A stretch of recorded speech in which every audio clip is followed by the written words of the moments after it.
At Starbound, we tell stories the human way, not with artificial voices or AI garbage. What's HFY without humanity? Subscribe to keep it that way. I'm Daniel Pierce, and I'm going to be your narrator.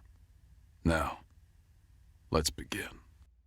The name is Zarvarg, and at the time I was ordered to watch the humans in battle. My body hadn't even reached full maturity yet. The size of the white horns that marked me as an adult male so pitifully small that the other adults saw me more as an errand boy rather than one of their own. Perhaps this was the very reason why I was selected for the risk-free mission. Perhaps this was why they thought it was a good idea that no one other than me would be sent to planet Zotrar to collect intel on the humans' fighting doctrines. Perhaps it was all just a cultural misunderstanding, and no one knew what sort of warfare I was about to witness. Or perhaps I dared to entertain in my thoughts. They knew about the brutality of human battles all along, and they thought that the psyche of a young me was a better sacrifice than that of their own. But that's not something I can ever prove or be sure of. What I can be sure of, however, is that watching the humans fight has changed me forever. And the story you are about to hear has influenced every single decision I've made since, turning the young fool I was into the adult I am today. A story that forged that naive Zarvarg into the most powerful president of planet Zethar.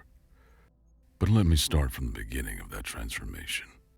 From the moment I found myself in one of humanity's most insane inventions, the drop pod.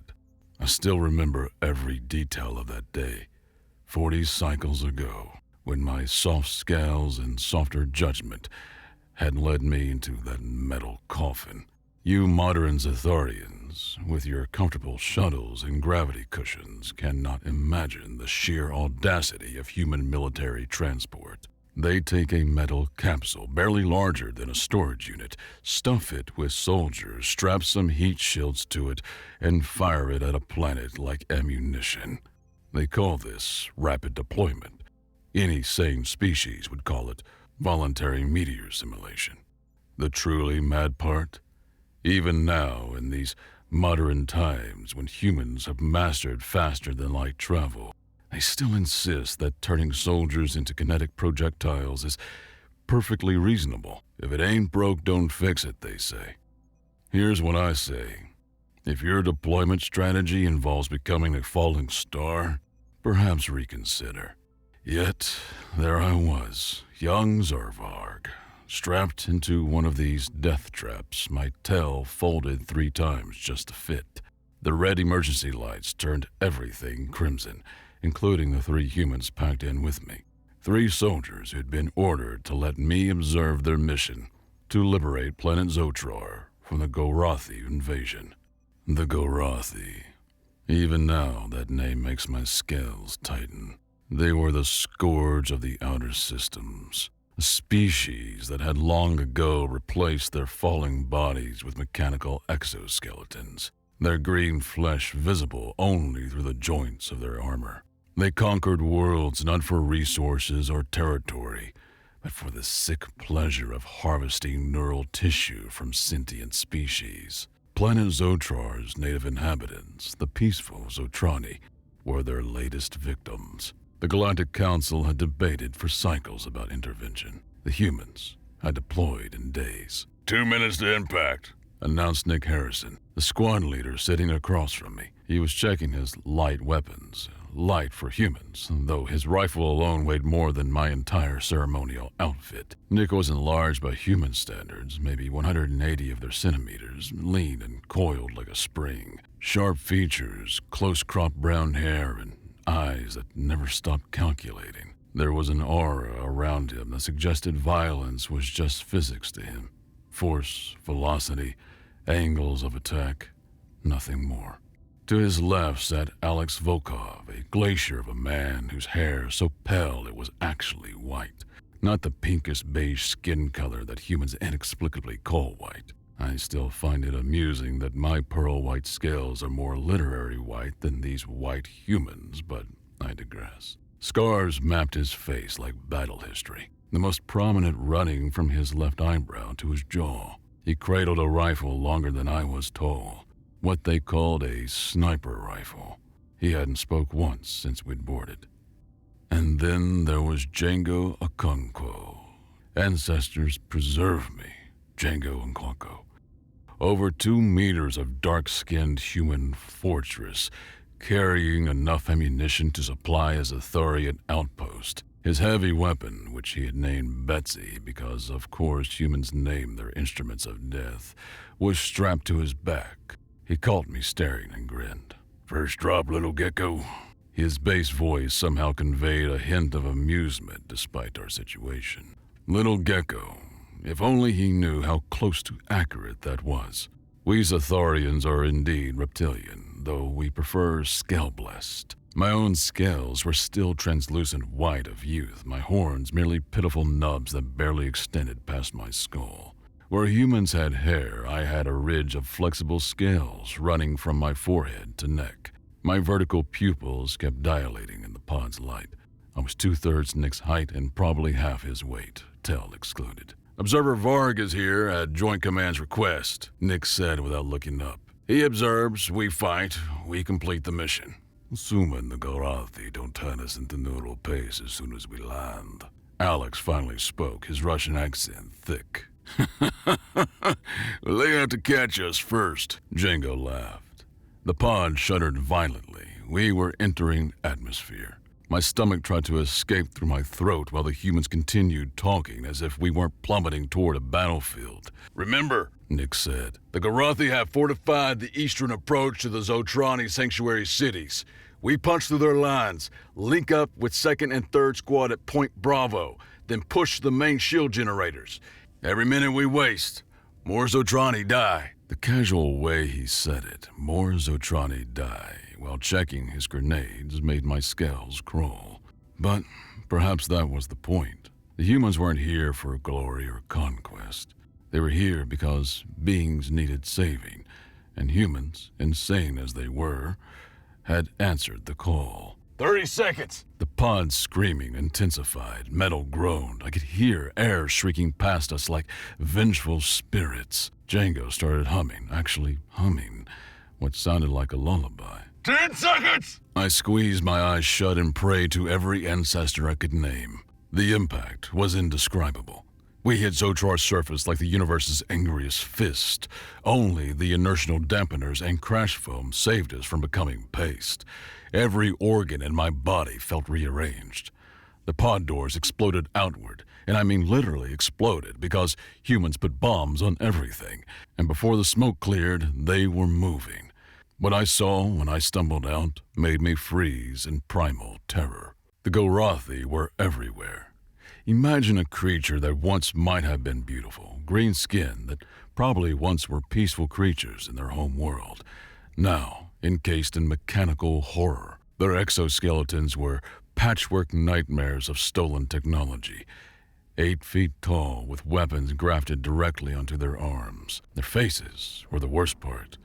Green flesh stretched over skulls too large for their original bodies. Eyes that glowed sickly yellow from cybernetic implants. Mouths that had too many teeth and drooled the nutrient paste that kept their failing organs functional. They moved wrong too, jerky and insect-like, their mechanical legs carrying them in shuddering bursts of speed. When they spoke, it was through vocabulators that turned their voices into metallic screams. And there were dozens of them, their weapons already firing streams of plasma that turned the ground to glass. This is when I learned how humans really fight. Nick didn't just shoot. He basically danced through plasma fire like it was rain, using anything as cover, firing his rifle with one hand while throwing grenades with the other. He put 3 rounds through a Garathi's faceplate, rolled behind debris as return fire melted the ground where he had been. then popped up 20 feet away to kill 2 more. The Garathi's mechanical bodies made them strong but slow. Nick was neither. Django had become something from primitive nightmares. A walking fortress of destruction. His heavy weapon roared continuously as plasma bolts sparked off his armor. A Garathi tried to flank him, his mechanical legs carrying it in that stuttering charge. Django grabbed its exoskeleton arm, ripped it off with a sound like tearing metal, then beat the creature to death with its own limb. He never stopped advancing. "Observer! Move!"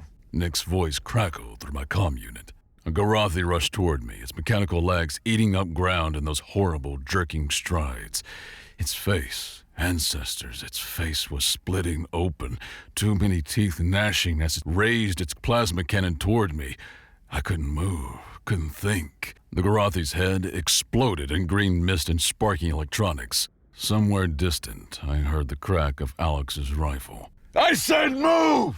Nick grabbed one of my horns, the indignity, and dragged me behind cover as plasma fire turned the air where I'd been into superheated death. The next several minutes were a blur of horror and impossible human violence. The Garathi fought with the desperate fury of a species that had nothing left to lose, their mechanical bodies allowing them to take damage that would kill most organic beings. I saw one continue firing even after Django had blown off half its torso. Green flesh, mechanical parts scattered across the battlefield. But the humans fought like their ancestors must have fought the predators of their death world Earth. They used the Garathi's mechanical predictability against them, exploiting the half-second delay between thought and mechanical action. They targeted joints where green flesh met metal, weak points in the exoskeleton design. Path clear for 30 meters, Alex's voice cold as Ochar's polar winds.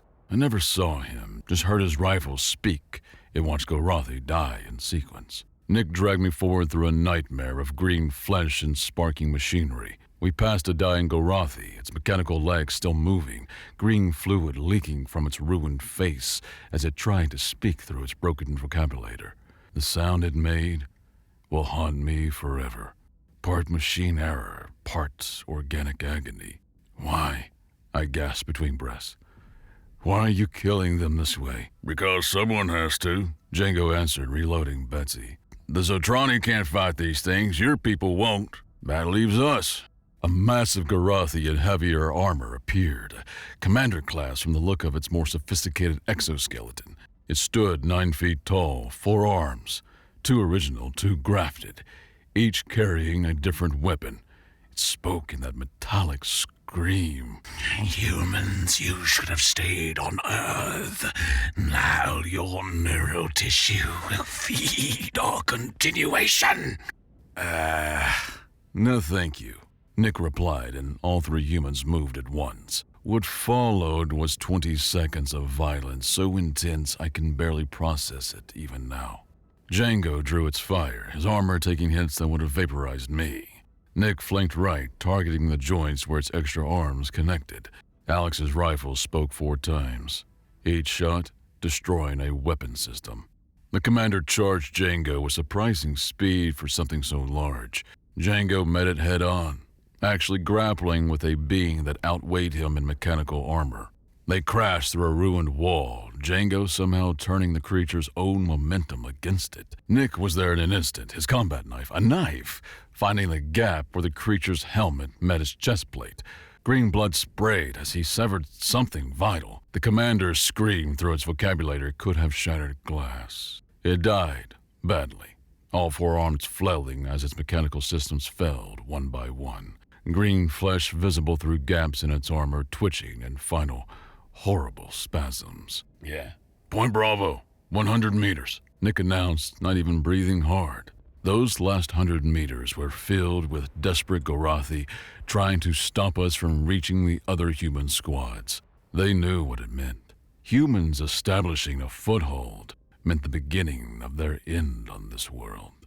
I saw horrors in those 100 meters. Garathi using the corpses of their own as shields, their mechanical parts still sparking. Zotrani civilians who hadn't made it to the sanctuary cities, their bodies bearing the horrific marks of neural extraction. And through it all, the 3 humans dragged me forward, completing their mission, because that's what humans do. When we finally reached Point Bravo, where other human squads had established a defensive position, I collapsed. My legs simply gave out.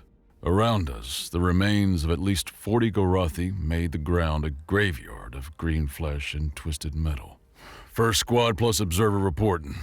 Nick announced to other humans. About time, Someone responded. the Gorothi are massing for a counterattack. Hope you save some ammunition. Django used a Gorothi arm as a club for half the fight. Nick replied. It worked. Django shrugged, checking Betsy with the care one might show a pet. They laughed. They actually laughed, surrounded by the corpses of nightmares, knowing more were coming. The Zatrani Sanctuary City is 12 kilometers west. A squad leader explained to me, perhaps noticing my shocked state. 40,000 civilians, mostly young and elderly. The Gorothi will harvest them all if we don't hold here and push forward to take out their shield generators. That's when it truly hit me. This brutality wasn't about conquest or resources. The humans were standing between monsters and innocents. Not that it made it any easier to witness all the violence. You're all insane, I whispered. Probably, Alex agreed, checking his rifle scope. But we're the right kind of insane for this work. Looking back now, 40 cycles later, I understand what he meant. The humans didn't fight like my people. With careful planning and minimal risk, they fought like beings who understood that sometimes the only thing standing between evil and innocence is someone willing to become something worse than evil itself. That day at Point Bravo, covered in green blood and mechanical oil, listening to the Gorothi regroup for another assault, while the humans calmly prepared to meet them, I began to understand what I was really there to observe. Not just human tactics, but human nature itself. But nothing, and I mean nothing, could have prepared me for what came next. The 5-kilometer journey to the shield generators. Even now, 40 cycles later, I sometimes wake with my scales tight, remembering what I witnessed on that march through hell. The humans call it a hot extract under fire. I call it the time I learned the true meaning of terror and why humans shouldn't be allowed to name things. I should have known something was wrong when Nick, Django, and Alex tried to argue with their commanding officers about leaving me behind at Point Bravo. Sir, with all due respect, Nick was saying to a human whose rank insignia I recognized as Major, but whose name I'd never caught. The Observer has seen enough. He's documented our initial assault tactics. There's no tactical benefit to dragging him through a frontal assault on fortified positions. The Major, a woman with gray streaking through her dark hair and eyes that had seen too much, shook her head. Negative, Sergeant. The Zadarians pay good money for this observation opportunity. They get the full show. Ma'am, Django tried. the Gecko is not equipped for this. He doesn't even have proper armor. And maybe his people should have thought of that before demanding complete tactical immersion. Another officer chimed in, a colonel whose scarred face suggested he had earned his rank the hard way. The Zadarian High Command paid 1 trillion credits for this observer program. They want to understand human warfare. They get to understand all of it. Alex, in the longest speech I'd heard from him yet, said, "He'll be a liability. We'll spend more time protecting him than completing the mission." "Then you better complete the mission fast," the Major replied, ending the discussion. Looking back, I find it amusing that I desperately wanted them to win that argument. Young Zarvarg would have gladly stayed at Point Bravo, documenting the defensive positions from a safe distance. But the humans had made a deal with my people. And if there's one thing I learned about humans that day, is that they honor their agreements, even the stupid ones. 20 minutes later, I found myself part of a 30-human assault force, wearing borrowed armor that didn't fit my reptilian frame and carrying medical supplies since I couldn't be trusted with weapons. The plan, as explained by the Major, was simple. Move 5 kilometers through Garathi-controlled territory, disable the shield generators protecting their main base, and allow the fleet in orbit to end this invasion from above. Simple, as I'd learned, was human speak for catastrophically dangerous. The first kilometer was actually done in stealth, if you can call 30 humans moving through ruins stealthy. We moved in something they called bounding overwatch, which basically meant half of them pointed guns at things while the other half ran to new positions. I scurried along in the middle, trying not to let my tail drag noisily across the debris. The Garathi architecture we passed through was nightmarish. Organic structures that had been mechanically modified, like everything else they touched. Django muttered something about it reminding him of that movie with the aliens, which got nervous chuckles from the other humans. It was at the 1.5-kilometer mark that stealth went, as Nick so eloquently put it later, tits up. The ambush was perfectly executed. The Garathi had been waiting, their mechanical bodies allowing them to remain motionless for hours, hidden among the twisted architecture. The first we knew of it was when a private simply ceased to exist, replaced by a cloud of superheated plasma. Then, the world exploded. Plasma fire came from every direction. The ground erupted as buried Garathi burst from hiding. The metallic screaming filled the air as dozens of vocabulators announced our impending harvest. I froze completely, my reptilian brain overwhelmed by the sheer chaos. "Tree!" Nick shouted, physically lifting me and sprinting toward what I can only describe as Zotrar's attempt at creating a nightmare. It was a hollow tree, or what had once been a tree before the Gorathi's terraforming weapons had turned it into something else. The trunk was easily 3 meters wide, with an opening just large enough for someone my size. Django and Alex provided covering fire as Nick literally stuffed me into the hollow. "Stay here. Don't move. Don't make a sound," he ordered, then turned and rejoined the battle without another word. What followed were the longest 20 minutes of my life. Inside that hollow tree, I experienced panic in its purest form. Space was cramped. I had to keep my tail wrapped around myself, my head ducked low. The walls were some kind of mutated wood that felt warm and slightly moist, like being inside something's throat. Light filtered through the cracks, giving me glimpses of the hell outside. The sounds were the worst. Plasma fire sizzling past, the meaty thud of bullets hitting flesh, screaming, human voices shouting orders, warnings, profanities in a dozen Earth languages, and underneath it all, a sound I'll never forget. The wet, tearing noise of violence up close. Through a crack, I saw something that still features in my nightmares. A human soldier, I never learned his name, had run out of ammunition. A Garathi was bearing down on him, all 8 feet of mechanical horror. The human threw a smoke grenade, not at the Garathi, but at its own feet. Then he disappeared into the cloud. What emerged from that smoke wasn't human anymore. It was humanity's ancestral predator instinct given form. The soldier had somehow gotten on the Garathi's back, his bare hands, finding the gap where the creature's helmet met its shoulders. And he pulled. The sound of green flesh tearing, of mechanical systems failing as biological components were ripped free.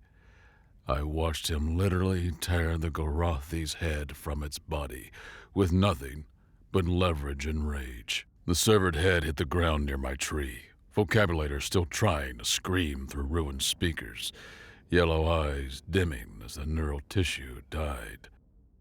I nearly wet myself. Actually, no, I did wet myself. Just a little. Don't judge me. You weren't there. The battle raged on. My hiding spot, which had seemed like safety, became a prison of terror.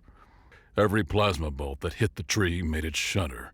Then a Garathi spotted me. I saw it through the crack, one of the smaller ones, maybe 7 feet tall, its mechanical legs carrying it toward my tree with that horrible stuttering gait.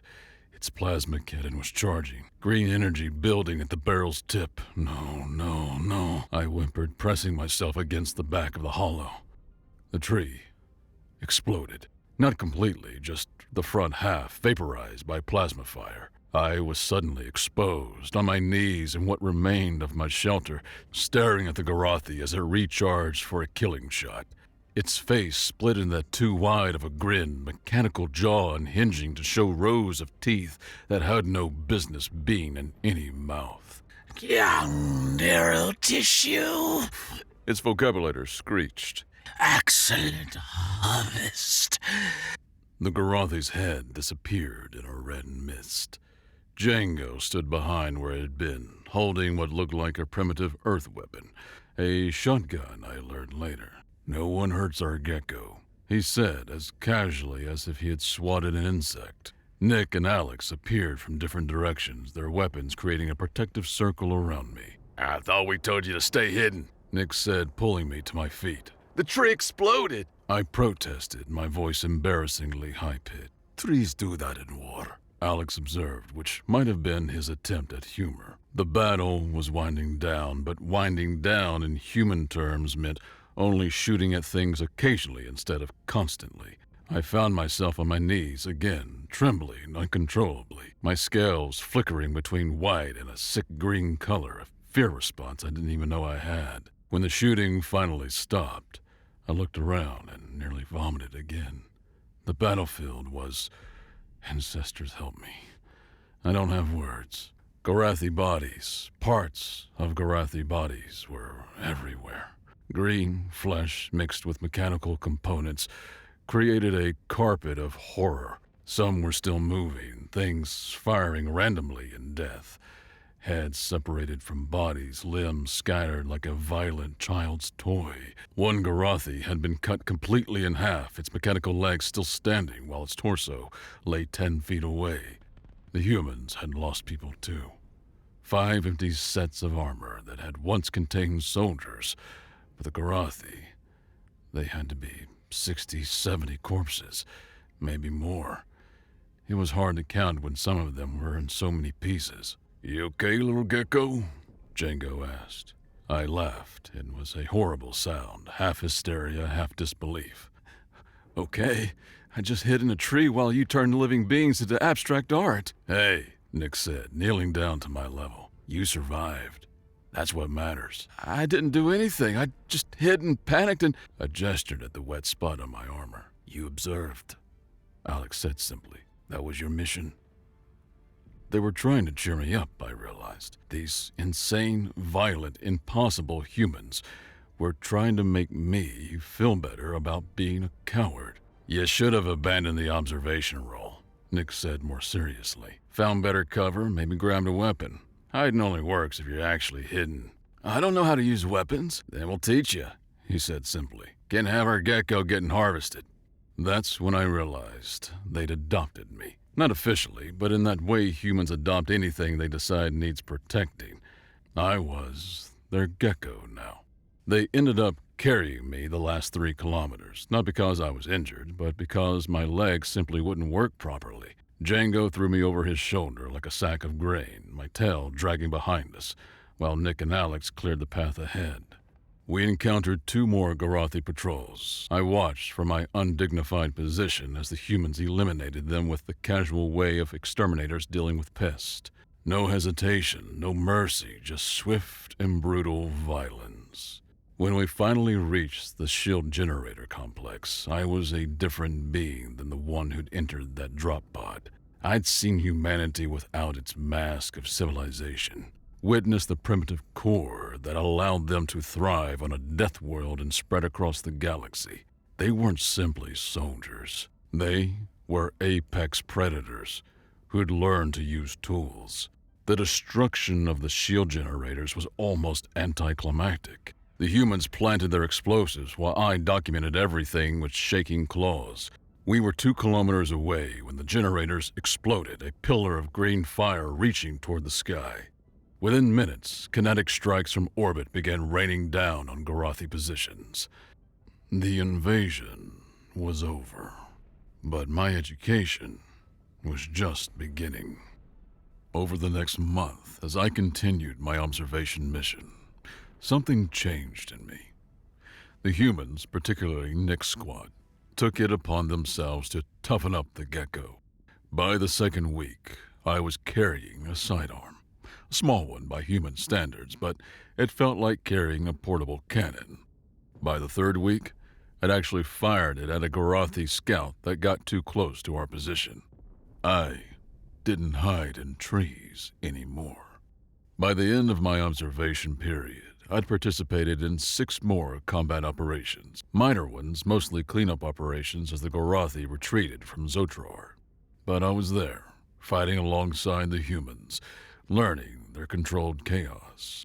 The Zarvarg who returned to Zethar was not the same young fool who had left. I'd gained something from the humans, not their full capacity for violence, ancestors know I could never match that, but a fragment of it, a tiny piece of their resilience, their casual relationship with danger, and yes, their insanity. Which brings me to how I became president.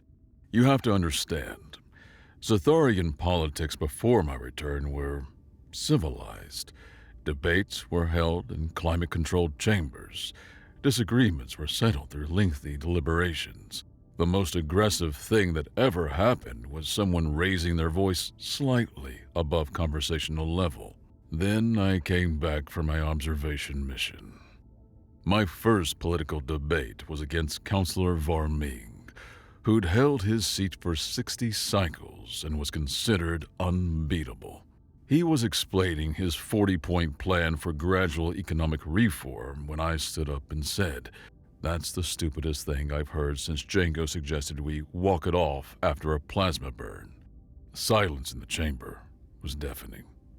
"Your plan," I continued, channeling my inner Nick Harrison, "assumes our enemies will wait patiently while we deliberate. I've seen what real enemies do. They don't wait. They harvest your neural tissue while you're still forming committees." Varming tried to respond with traditional rhetorical flourishes. I responded by describing in vivid detail what Garathi neural extraction looked like. Half the chamber fainted. The other half voted for my economic defense proposal. The assassination attempt came 2 years later. 3 Zatharians from the old guard, unhappy with my aggressive policies, cornered me in my private chambers. They had traditional honor blades, confident that a young politician would be easy prey. They didn't expect me to laugh. "You're gonna kill me with those?" I asked, remembering Django ripping a Garathi's arm off. "Those tiny knives." When security arrived, they found the 3 assassins tied up with their own ceremonial sashes, one of them crying, all of them refusing to say what I'd done to subdue them. I'd simply described in detail what humans did to enemies who threatened their squad mates. The story spread. Suddenly, I wasn't just a politician. I was the Zatharian who'd fought alongside humans and lived, who'd seen real combat and come back changed, who allegedly could kill with his bare claws, a vast exaggeration. I'd simply learned from Alex that reputation was sometimes better than reality. When the presidential election came, my opponent tried to paint me as dangerously unstable, influenced by primitive human violence. I agreed with him. "Yes," I said during the final debate, "I've been influenced by humans. I've learned that sometimes when faced with monsters who want to harvest your people's brains, the appropriate response isn't dialogue. It's overwhelming firepower. I've learned that civilization is something we maintain not through weakness, but through the strength to defend it. And yes, I've learned that sometimes the craziest solution is the only sane one." Then I told them about the tree, about hiding in terror while humans fought to protect not just me, but 40,000 Zatrani civilians they'd never met, about watching Django carry me 3 kilometers because my legs wouldn't work, about Nick teaching me to shoot, not because it was his job, but because he didn't want their gecko to die. The humans are insane, I concluded, but they're the kind of insane that stands between innocent people and monsters. They're the kind of insane that honors their agreements even when it would be easier not to. They're the kind of insane that adopts scared observers and carries them to safety. If being influenced by that makes me dangerous, then yes, I am dangerous. Dangerously committed to protecting our people. I won by the largest margin in Zatharian history. So here I sit, 40 cycles later, the longest-serving president our world has ever known. My political opponents call me the human sympathizer, as if it's an insult. My allies call me the warrior president, which is hilarious considering I spent most of my combat time either hiding, panicking, or being carried. But I did learn something in that tree, something beyond fear. I learned that civilization isn't maintained by those who huddle in safety. It's maintained by those willing to stand between the darkness and the light, even if they're absolutely terrified while doing it. The humans have a saying: courage isn't the absence of fear, it's action in spite of fear. I prefer Django's version. Everyone's brave until someone starts shooting. Real courage is not pissing yourself too much when they do. I only pissed myself that one time, by the way. Okay, twice. The point is, I survived. More than that, I learned, and in learning, I became something my people needed. A leader who understood that sometimes, when the Gorathi come calling, when the darkness threatens to harvest everything you hold dear, what you need isn't another committee. What you need is someone who's seen humans fight, who's witnessed their glorious insanity, and who's gained just enough of their madness to stand up and say, "Not today." Even if that someone is still, deep down, just a scared gecko who really wishes trees didn't explode. But that's the thing about courage. The thing the humans taught me. It's not about not being scared. It's about being scared and doing what needs to be done anyway, even if you wet yourself. Just a little.